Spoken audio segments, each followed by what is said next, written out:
Tofu, আরে বাবা দাঁড়াও না, এটা তো তোমারই ওষুধ, তোমাকেই তো দিব।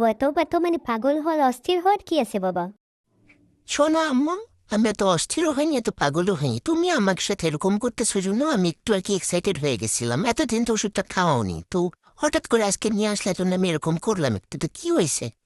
হ্যাঁ ঠিক আছে, কিন্তু তোমার খালামণি হলে তোমার ভিডিও দেখতেছি, এটা তো তোমাকে বুঝতে হবে তাই না, যে মানে আমি তোমাকে ওষুধটা দিচ্ছি, তুমি একটু ভদ্র ছেলের মতো খাও, সেটা না তুমি একটু মানে অস্থির হয়ে গেছো, এটা তো ঠিক না তাই না? বলো, তোমার তো একটা ভদ্রতা আছে, তুমি তো একটা ভদ্র বিড়াল।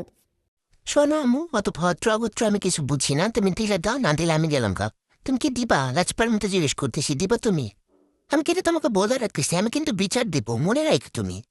বিচার দিবা? বিচার দেওয়াও বুঝো তুমি? কারে বিচার দিবা সেটাকে বলো আমাকে। মানে বিচার বিচার দিবা সেটা বুঝলাম, কিন্তু কারে দিবা সেটা তো বলতে হবে নাকি? নাহলে আমি ভয় পাবো কিভাবে বলো? শোনো আম্মু, বিচার দিব কার কাছে দিব সেটা বড় কথা না, কিন্তু বড় কথা হইলো আমি যে বিচারটা দিতে চাচ্ছি, এটাই হলো বড় কথা। এটাতেই তোমাকে ভয় পাইতে হবে।